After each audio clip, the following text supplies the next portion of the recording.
endémico, en este caso considerado mucho hemorragia, ¿vale? Entonces, estos son los tipos de sangrado que amenazan la vida, ¿ok? Y es necesario buscarlos, identificarlos y controlarlos. Aquí vemos el ejemplo en el video,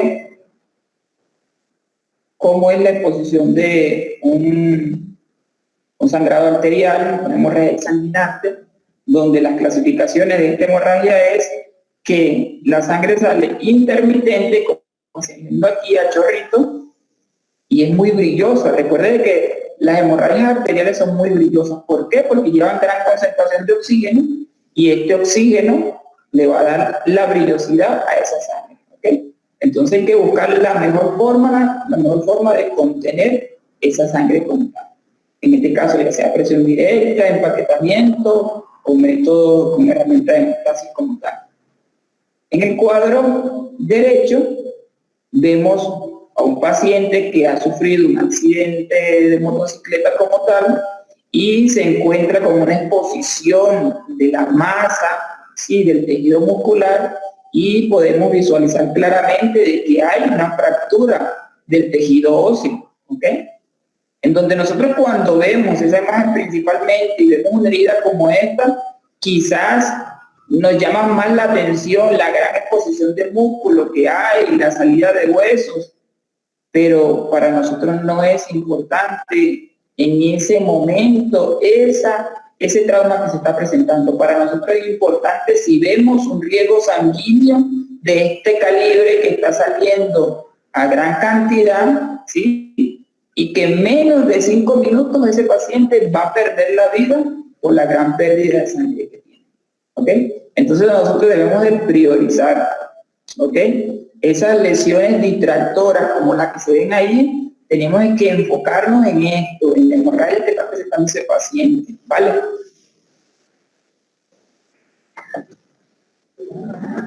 Fractura, exposición de huesos, ¿ok? Donde aquí muchas veces en atenciones pasadas hablaban de un vendaje de donas para la protección de ese hueso como tal, perdían el tiempo haciendo el vendaje y la persona moría, ¿ok? O tenían menos probabilidad de vida. ¿Por qué? Porque se estaban enfocando a esa exposición de hueso. No, nosotros necesitamos controlar la hemorragia. Una vez controlada esa hemorragia con el método más eficaz, y ahí vamos a proceder a darle toda la atención que necesita esa exposición de ese hueso para trasladarlo de la forma más segura y no tener mayor alteración con ese paciente. Pero de resto, nosotros tenemos que controlar primeramente la hemorragia. Vemos una herida de gran calibre, ¿okay?, ocasionada por un objeto punzante, un objeto penetrante, donde hizo una gran cavidad de un vaso sanguíneo, ¿sí?, de un vaso arterial que tiene exposición de sangre, tiene acúmulo de sangre interna. O sea, en el pasado lo que hacían era colocar las gasas arriba, porque las recomendaciones que se daban a nivel prehospitalario es que los técnicos en atención prehospitalaria no podían introducirle nada al paciente dentro de la herida, porque lo que hacía era complicar, ocasionar algún tipo de infección a ese paciente como tal. ¿Bien?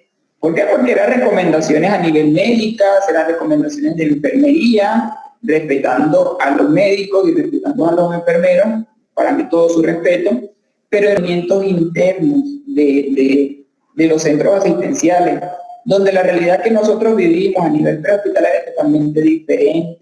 Bien, el nivel de asepsia que nosotros vamos a manejar en la calle, en cualquier campo prehospitalario es totalmente diferente a esos niveles de asepsia que se presentan intrahospitalarios. Entonces es allí donde se han actualizado los protocolos y es necesario decir de que este tipo de herida, ¿sí?, con una hemorragia sanguinante, con una salida de sangre continua, es necesario nosotros introducir algún elemento séptico limpio para controlar este tipo de hemorragia. Y ya le vamos a explicar el por qué.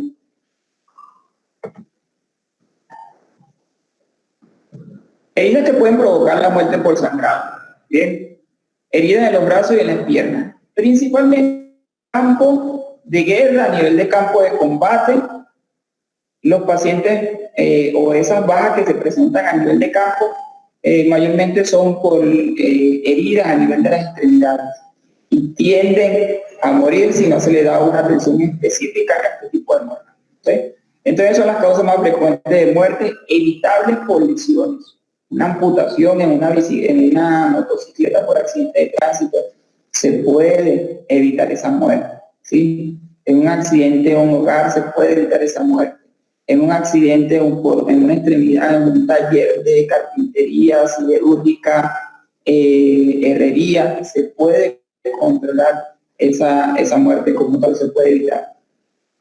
El sangrado de estas heridas puede ser controlado directa o por un torniquete. ¿Ok?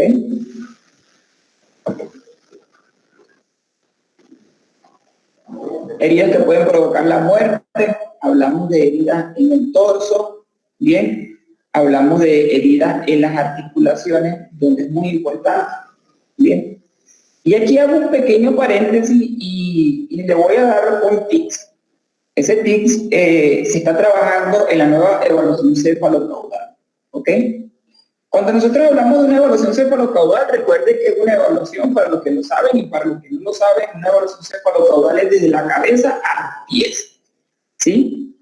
Cefalocaudal, céfalo de cabeza, caudal de pies. Nosotros ahí vamos a buscar extravasación, salida de sangre, algún tipo de hematomas, rupturas, crepitación, que es ese roce de los huesitos, algún signo de mapache, signo de Batres, todo lo que ya se ha estudiado así como tal. Pero tenemos que enfocarnos ahora en algo muy importante cuando nosotros vamos a buscar algún tipo de hemorragia, ¿sí? Y nosotros tenemos que hacer, si pueden permitir verse un poquito ahí en la cámara, que creo que se ve chiquita, pero solo le voy a hacer referencia en que tenemos que buscar si el paciente está de esta forma, si el paciente lo consigo con los hombros y los brazos pegaditos, yo tengo que levantar y buscar por aquí y a nivel de la ingle, ¿sí? A nivel de las piernas.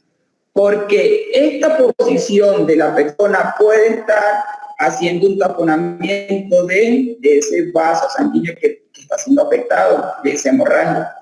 Y el simple movimiento de esto va otra vez a tender a drenar toda esa sangre, va a haber pérdida de sangre. Entonces yo tengo que hacer mi evaluación cefalocaudal, pero ahora sumarle estas aberturas, buscar bien por aquí y en lo que son la ingle o la entrepierna, ¿ok? Donde nosotros vamos a hacer una búsqueda eficaz de ese hemorragia. Bien. Teniendo en cuenta esto, cuando hablamos de cuello, hombro y la ingle, son lugares donde nosotros no podemos colocar un torniquete, bien, no es recomendado, no hay un torniquete específico para cuellos y para axilas como tal, pero sí hay un torniquete que es utilizado para control de hemorragia a nivel de la pelvis, que hace la detención de la sangre que va a ser en las extremidades como tal. ¿Ok? Entonces, para este tipo de control de hemorragia ya hay que tomar otra, pero ya aquí no hablamos de torniquete. Continuamos. Ok. Vamos a dar la opción. Pablo, ¿estás en línea? Sí, aquí estoy. Sí. Vamos revisando el chat, Pablo. Vamos a comenzar con una pequeña interacción. Sí, con los participantes. Estoy pendiente del chat. Sí, vamos a comenzar con los participantes. Vamos a empezar a preguntar. ¿Ok? Que ya he dado un poco de tema y me gustaría ver cómo va la situación. Ok. Alejandra Magos. Adelante, Alejandra.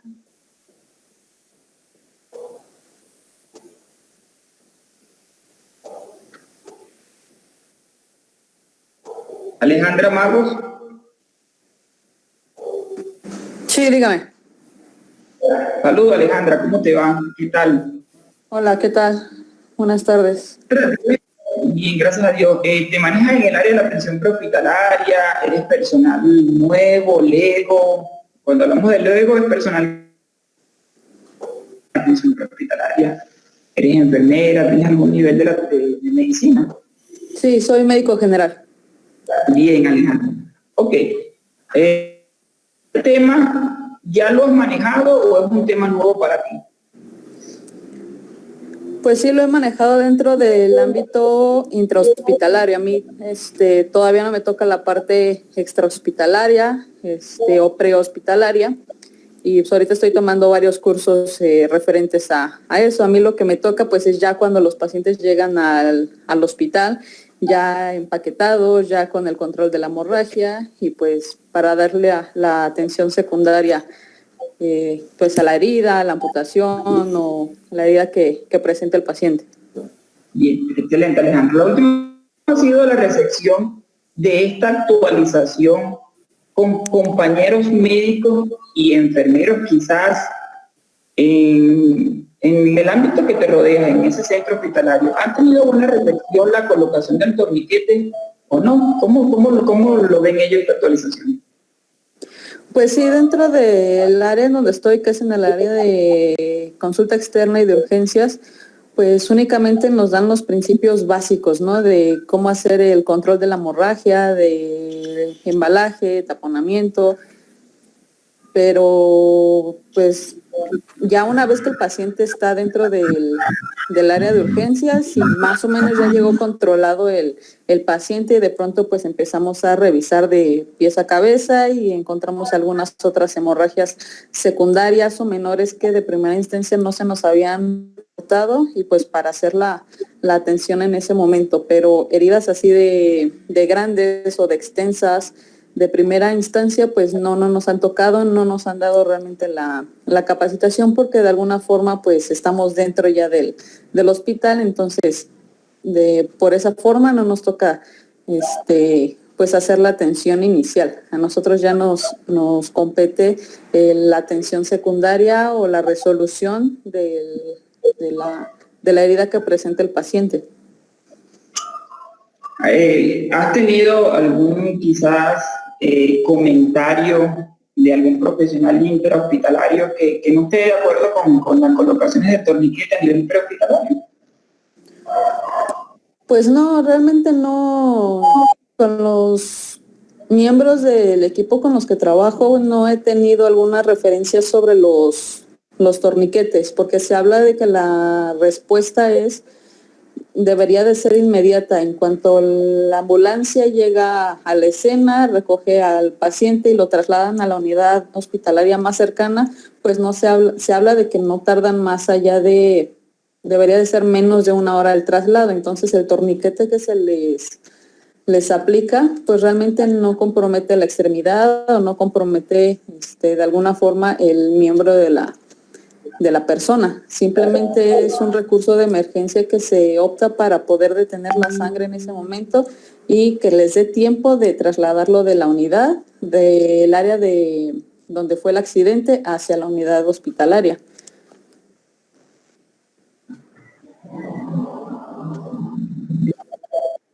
Bien, bueno, Alejandra, muchas gracias.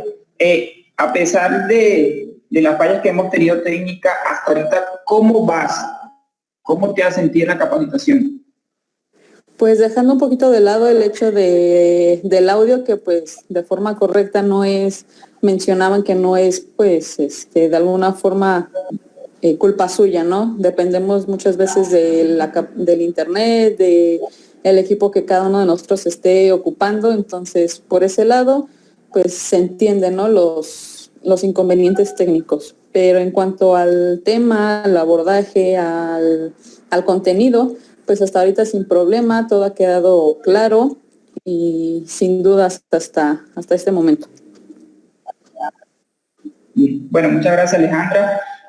Para aclarar varios temas y me enfocaba, pregunto primero el nivel técnico que manejas o tu especialización o carrera, porque me agradó mucho la parte médica, porque a nivel todavía de Latinoamérica y de Sudamérica hay muchos profesionales en el área de la salud, independientemente de su especialidad, su titulación, no han aceptado el torniquete como primera opción en el control de hemorragia exsanguinante, ¿sí? Entonces esto es algo un poquito como que difícil porque no es algo que vino alguien a título y dijo, bueno, yo voy a empezar a masificar la información del torniquete y es cómo se va a trabajar y es cómo se debe trabajar y yo lo voy a imponer, ¿no? Ha sido una serie de especializaciones, ha sido una serie de estudios, ha sido una serie de investigaciones que se han hecho en muchos campos y que ahorita, en estos momentos, a nivel urbano, está siendo muy eficaz, está siendo muy recto lo que es la colocación del torniquete como tal. Entonces, hay muchos profesionales que van en contra de esto, muchos profesionales que hasta nos dañan los equipos, ¿sí? Nosotros llegamos con un torniquete y bueno, hay muchas personas que vienen con una tijera y nos lo rompen, por el desconocimiento de esto, ¿sí? A nivel prehospitalario, el personal médico en campos de batalla utiliza torniquetes para procesos quirúrgicos de intervención de esas bajas que se puedan desarrollar en campo, ¿sí? Entonces, ese ejemplo que te estoy dando lo estamos transpolarizando a una zona de combate, pero allá en ese campo de guerra también se desarrollan hospitales de campaña donde ellos tienen que hacer intervenciones quirúrgicas y también les es efectivo un torniquete para hacer la detención de una hemorragia y proceder a controlar cualquier afectación que puedan tener. Bien, entonces muchas gracias, Alejandra, por tu intervención. Gracias a usted por darme la oportunidad. Vale. Berenice Leonardo. Berenice Leonardo, a la 1, a la 3. Berenice. Berenice no está, Pablo, anótala por ahí. Carmen González. A ver, Berenice sí está.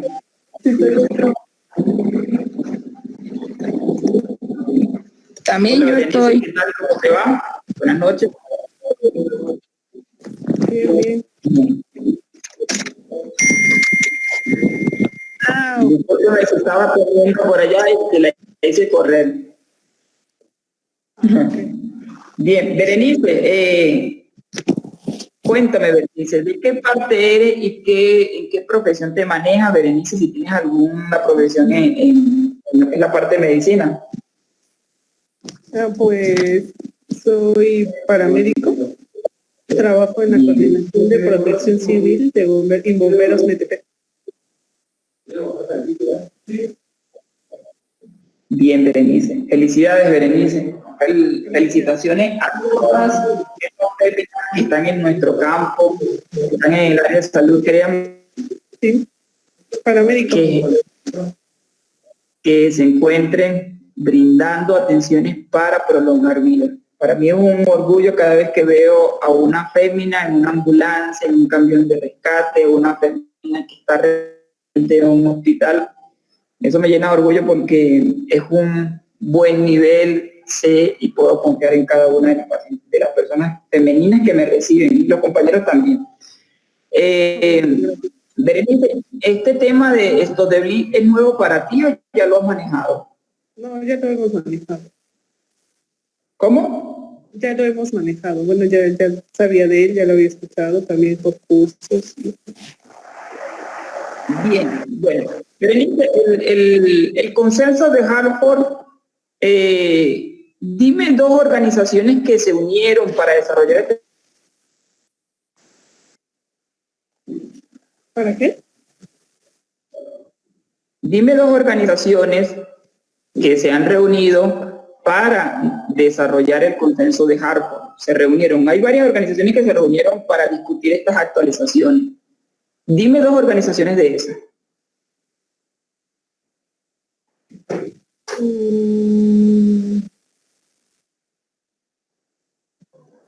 ¿Me puedes repetir? Porque como llueve, no se entiende muy bien. Bien. Hay varias organizaciones que se reunieron, ¿sí?, para hablar de la actualización de estos de BLIS, ¿ok? Para llevar estos protocolos a la realidad. Esas organizaciones son reconocidas a nivel de Latinoamérica y muchas a nivel mundial. Dime 2 organizaciones que se reunieron para llevar esta actualización de estos de BLIS. ¿El Colegio de Cirujanos? Sí, dime otro más.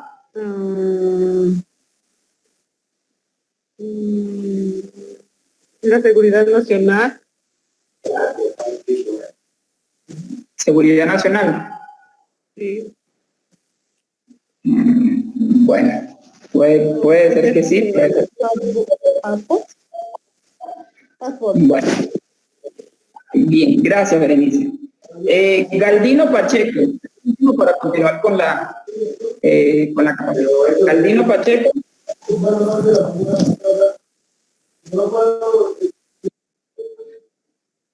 Galdino Pacheco. Sí, presente. Saludos, Galdino, un placer. ¿Cómo te va? ¿De México? Muy bien. ¿De qué parte de México, Galdino? De la ciudad y puerto de Veracruz, Veracruz. Veracruz, qué bien, qué bien. Esperamos algún día visitar México. Bien, Galdino. Seguimos con las dinámicas. Galdino, ¿tienes alguna profesionalización en el área de salud? Soy enfermero. Excelente, Galdino. Galdino, dime 3 tipos de hemorragia que pueden comprometer la vida. 3 tipos de hemorragia que puede comprometer. Es eso que nosotros, yo lo decía hace rato, visualizábamos y podía comprometer la vida. Perdón, no lo escucho bien. Yo hace rato hablaba de varios sangrados que nosotros al visualizar sus características podían comprometer la vida. Dime 3. El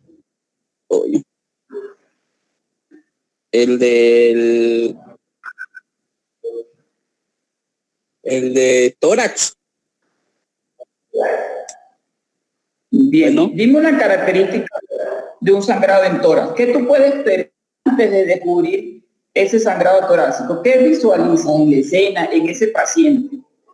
Para tú decir rápido, este paciente tiene una hemorragia sanguinaria. Si es por arma de fuego, pues lo visualizo el área del sangrado. Ese área de sangrado puede ser sangre acumulada en el suelo. O si a veces lo visualizamos y vemos si el área donde está, de acuerdo al objeto que fue generado, vemos si cómo es el sangrado. Bien. Puede ser también sangre que no deja de salir de la herida. También puede ser eso. Puede ser sangre que no deja de salir de la herida, que sigue saliendo sangre de la herida. Puede ser, es una característica. Sí. Puede ser sangre, puede ser que todavía la ropa esté humedecida de sangre. También. Bien. Y si consigues un paciente que está en un estado ya alterado, un paciente que está confuso, eso puede ser una clasificación de un sangrado que complica. ¿Con un qué? Perdón, no escuché el final de la pregunta. El paciente está alterado, el paciente está confuso, el paciente está divariando. ¿Qué te puede indicar esto si consigues el paciente de esta forma? ¿Qué te puede decir que tiene? Que el paciente presenta un shock hipovolémico secundario a la hemorragia. Correcto, Galindo. Gracias por tu intervención. Sí, de nada. Bien. Compre la detener la hemorragia, ¿sí? Hablamos de 3 pasos en esta actualización. El primer paso va a ser una presión directa, ¿ok? En este caso, para nosotros hacer una presión directa, tenemos que buscar cualquier objeto y hacer una presión constante de 3-5 minutos aproximadamente para ayudar al proceso de coagulación de la sangre, ¿sí? Para hacer ese sello y que empiecen a unirse esos componentes plaquetarios y pueda haber entaponamiento, ¿vale? Entonces, ¿qué hacemos? Nosotros primeramente, igual a todo el escenario, garantizar la vida, buscar una hemorragia potencialmente mortal, ¿sí? Verificar si en este caso no contamos con botiquín, vamos a utilizar cualquier paño limpio o una gasa y aplicamos presión directa constante sobre el herido. ¿Bien?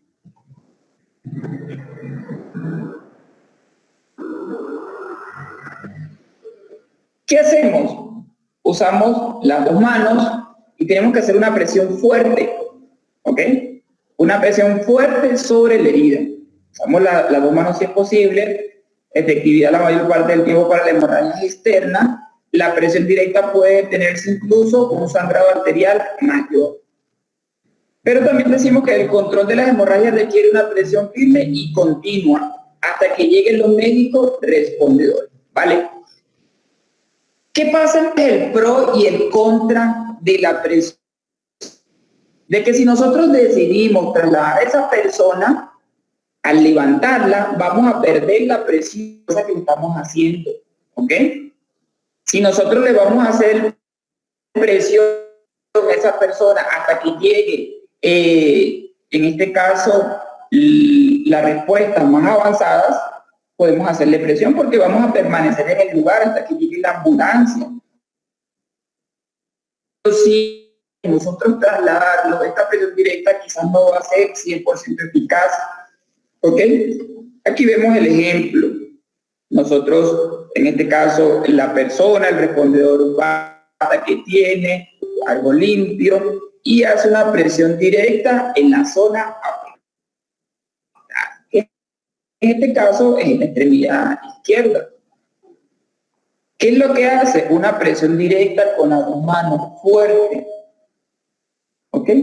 Una presión fuerte a esa extremidad. ¿Para qué? Para controlar esa salida de sangre, para controlar ese foco de sangre que da. Entonces, el primer paso que nosotros debemos hacer: aplique presión continua con ambas manos, mano directa sobre la herida de sangrado, empuje hacia abajo tan fuerte por la respuesta médica común, ¿ok? Pero esa respuesta va a ser en sitio. Entonces, muchas veces nosotros no tenemos tiempo de esperar, hay un vehículo disponible, una hemorragia que se está controlando, solo el paciente tiene esta hemorragia y se puede trasladar a un vehículo particular, pero quizás la respuesta avanzada demora, ¿ok? Donde no hay que hacer una reducción de movilidad vía cervical, no, solo tiene su afectación a nivel de extremidad. ¿Cuál es el otro contra de esto? De que si el paciente presenta una fractura o una posible fractura porque no vemos la salida del hueso, pero vemos la deformidad, pero tenemos en esa zona afectada a nivel ósea, tenemos la salida de sangre, la extravasación de sangre, la hemorragia interna. No podemos hacer una presión directa. ¿Por qué? Porque vamos a más la zona. Para hacer presión directa, intentando colocar anatómicamente el hueso, o vamos a darle movilidad a ese hueso que ese hueso queda como una punta sólida y podemos afectar las estructuras que están cercanas, nervios, músculos y mejor sanguíneo. ¿Okay? Entonces, esta presión directa no aplica mucho, o no es muy efectiva cuando conseguimos un paciente con una posible fractura o con una fractura. ¿Okay? Continuamos. Bien. ¿Contamos con botiquín? Sí. ¿Dónde está la herida? ¿Brazos o piernas? Ok. ¿Está disponible un torniquete? Sí. Vamos a hacer el trabajo con el torniquete. Aplica sobre el lugar de la hemorragia. Apriete hasta que se detenga el sangrado. ¿Vale? Hablamos de torniquetes, compañeros. ¿Ok? Cuando hablamos de torniquetes, sencillamente decimos que el torniquete es un dispositivo que detiene el flujo de sangre, ¿ok? Lo que hace es cortar el flujo de sangre, cerrar el flujo de sangre, comprimir el flujo de sangre para que no llegue a la extremidad afectada, ¿ok? Allí vemos que hay una herida de gran calibre, donde vemos afectación, claramente se ve que ahí hay afectación del vaso sanguíneo, en este caso el humeral, que es un gran vaso que pasa por esta zona de la extremidad, ¿ok? Entonces, ¿qué? Se coloca un torniquete. Si se aplica el torniquete, detendrá el fluido sanguíneo en la extremidad. Y hacia afuera de la herida. Limita la pérdida de sangre, puede impedir que el paciente entre en shock o morir. Tengan en cuenta algo.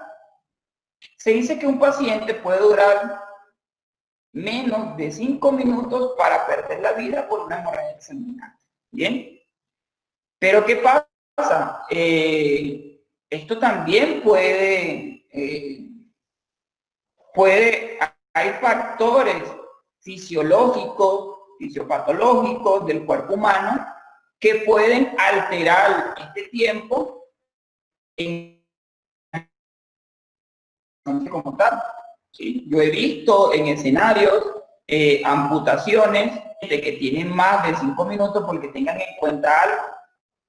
Ustedes como primeros respondedores, ustedes casi nunca llegan antes de los 5 minutos a un escenario, ¿sí?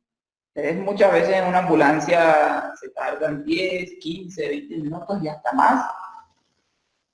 Pero los estudios dicen de que menos de 5 minutos una persona puede morir por una hemorragia sanguínea.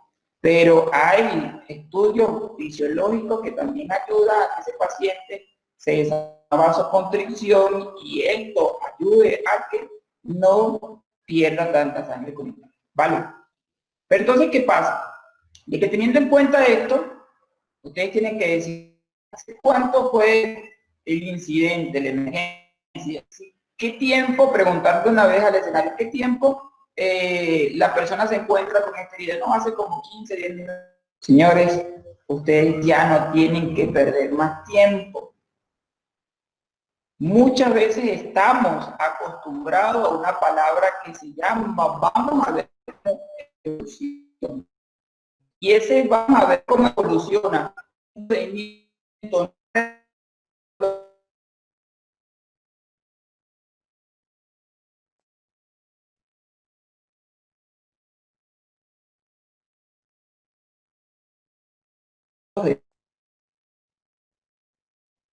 glóbulos de llevar el oxígeno a los tejidos. ¿Estamos bien? Se está yendo el audio, Carlos. Ahora. Ahí habla. Bueno, entonces le decía.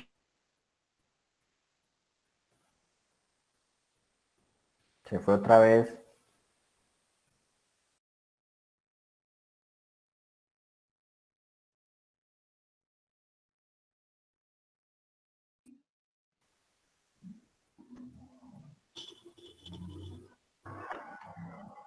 Pablo.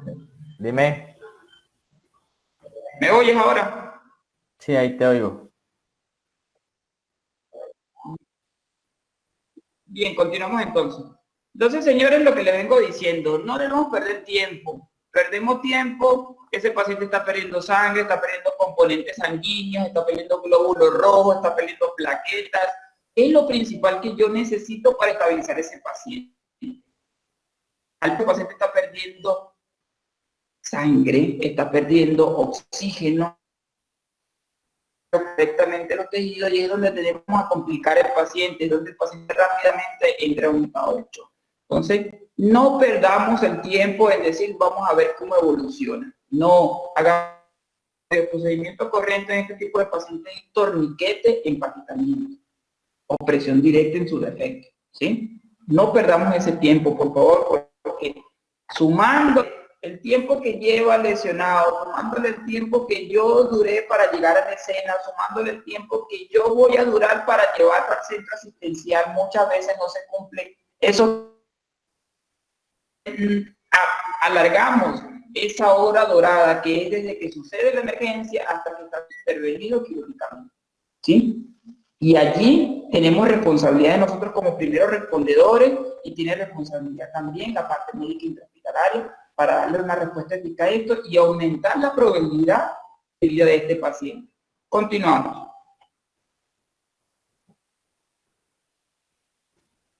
Ahí, bueno, ya lo expliqué. Aplicar inmediatamente si observa una hemorragia potencial mortal, bien, en brazos o piernas. El torniquete puede ser colocado justo por encima de la ropa. Si es necesario, coloque el torniquete delante. Importante con esto. Nosotros para colocar un torniquete sobre la ropa, tenemos que visualizar de que no hay una estructura que evite que el torniquete haga una presión completa, ¿sí? El torniquete tiene una cinta, y esa cinta es flexible, pero si aquí hay una obstrucción, hay algo rígido, como por ejemplo un teléfono, algún objeto que esté dentro del bolsillo, eso evita de que él se adapte.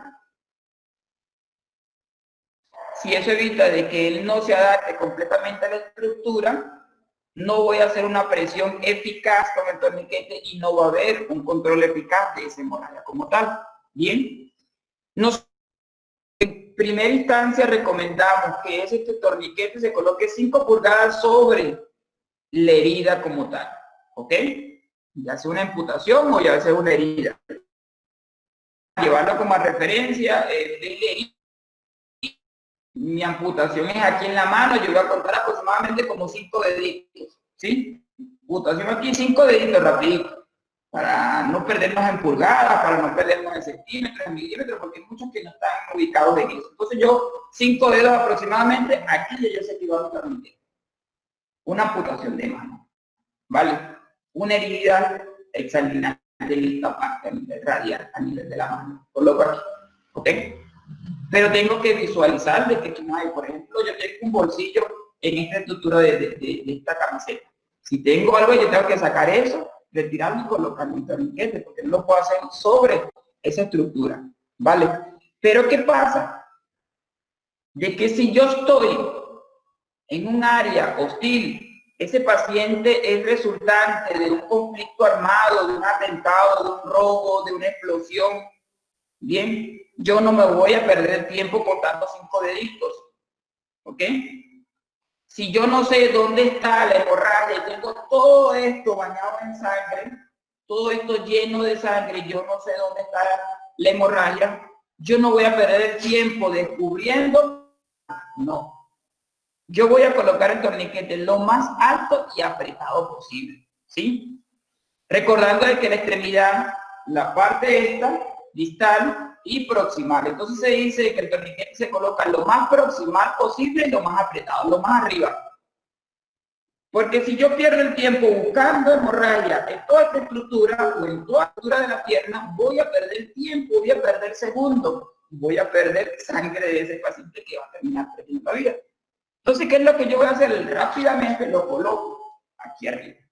Ah, pero la herida está aquí. Pero yo estoy en una zona hostil.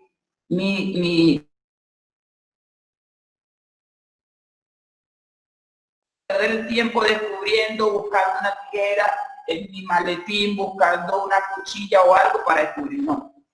Salgo de dudas y lo que hago es rápidamente colocarlo lo más arriba posible. ¿Sí? Coloco lo más arriba posible. Anatómicamente, aquí tenemos una arteria que es muy palpable, está expuesta. Y si nosotros hacemos una presión en esta zona, estamos comprimiendo más rápido esa sangre común, ¿sí? ¿Qué pasa, Carlos? Que si lo colocas ahí va a perder todo el brazo. No, señores, los estudios dicen de que se puede durar aproximadamente 2 horas con ese torniquete colocado. Bien.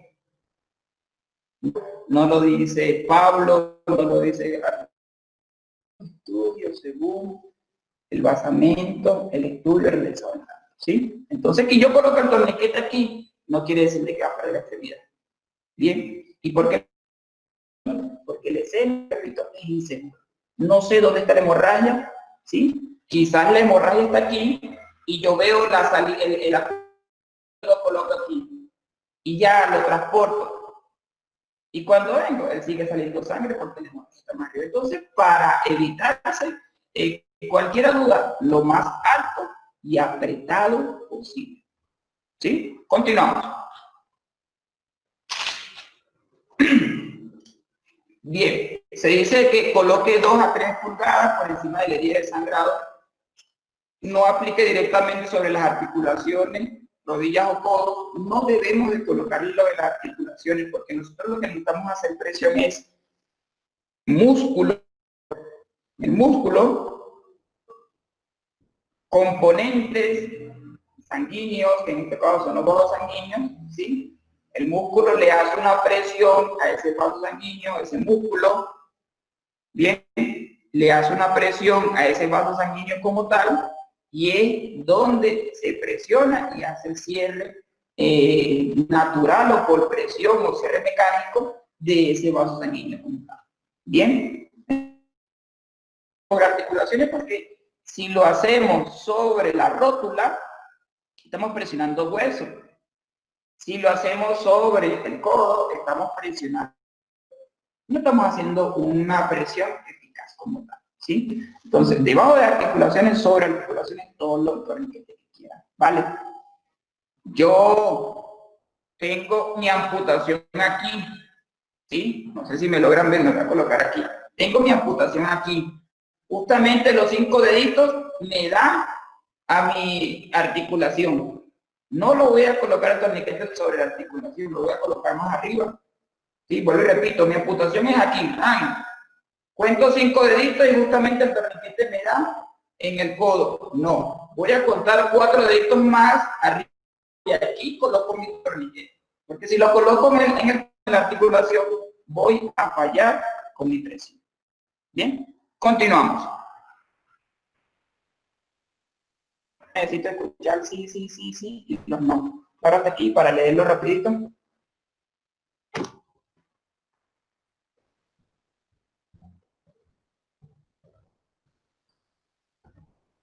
Bien. ¿Vamos bien? ¿Sí? Solis, González, Black Pop, gracias. Bien.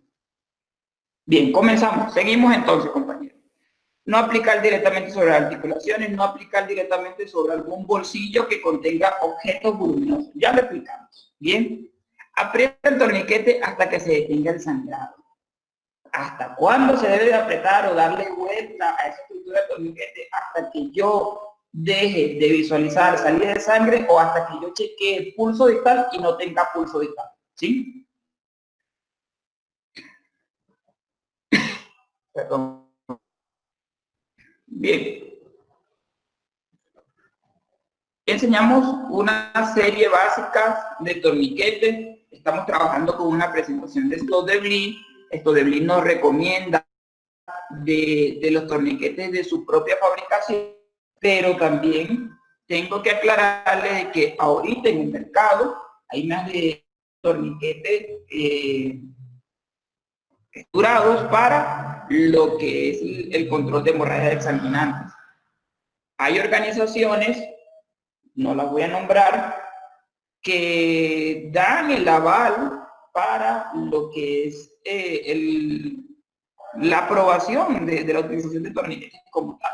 Bien, pero son organizaciones que quizás se están basando en una experiencia, pero hay organizaciones ya reglamentarias, instituciones como la ISO, que es la que se encarga de regularizar las marcas y la calidad a nivel mundial, a nivel latinoamericano, que también recomiendan torniquetes, ¿ok? Entonces aquí vemos sencillito, un CAC, un soft, bien, un MT, que son tipo de fabricaciones, ok, pero todos tienen algo en particular, a diferencia del MT. Los 3 primeros tienen manguito rotador para lo que es hacer la presión, ¿sí? La cinta lo que me presión alrededor de la estructura y ese manguito lo que me hacen hacer ya la presión directa, ¿bien?